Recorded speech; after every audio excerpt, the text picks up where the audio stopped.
Perkenalkan, saya Siran Juwita Putri. Saya di sini akan membahas tentang politik etis fundamental.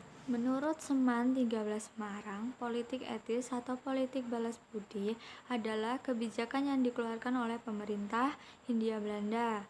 Kebijakan politik etis ini diterapkan pada tahun 1901. Kebijakan ini adalah gagasan dari Van de Venter. Pemerintah Belanda memiliki kehausan untuk memajukan kesejahteraan masyarakat.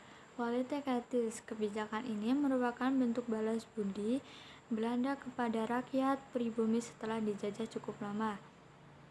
Kebijakan ini meliputi yang pertama, program irigasi, yang kedua, pengenalan layanan perbankan untuk penduduk pribumi, yang ketiga, subsidi untuk industri dan kerajinan pribumi, yang keempat, program pendidikan untuk meningkatkan sumber daya manusia warga pribumi, dan yang keempat, program emigrasi untuk memindahkan penduduk dari Pulau Jawa dan Madura ke pulau-pulau lain. Trias van de Venter, istilah yang dikenal sebagai bentuk kebijakan politik etis dari Hindia Belanda. Kebijakan ini meliputi irigasi, pengarian, memperbaiki sistem pertanian, edukasi, pendidikan, memberikan pendidikan kepada pribumi, dan imigrasi, memindahkan penduduk dengan tujuan pemerataan wilayah. Namun, pada pelaksanaannya, Trias van de Venter tidak dapat diharapkan sesuai istilahnya.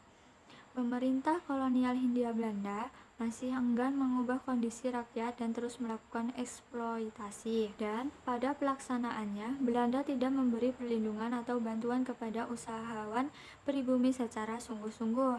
Pada sektor pertanian, irigasi hanya dilakukan pada perkebunan yang memiliki hak utama. Sedangkan pada pendidikan, pelajaran yang diberikan hanya pada pengajaran tingkat rendah dan tertutup pada golongan priayi. Namun, kebijakan politik etis tetap memberikan dampak positif diantaranya yaitu yang pertama, munculnya golongan cendekiawan. Dua, terbangunnya saluran irigasi. Yang ketiga, terjadinya pemerataan penduduk. Berkat politik etis memunculkan golongan elit baru yaitu kaum terdidik yang kemudian mendirikan berbagai perkumpulan seperti Budi Utomo, IDISC Partij, dan Sarekat Islam. Organisasi inilah yang kemudian menjadi cikal bakal nasionalisme dan kemerdekaan Indonesia. Oke guys, penjelasannya cuma sampai sini yang bisa saya bahas.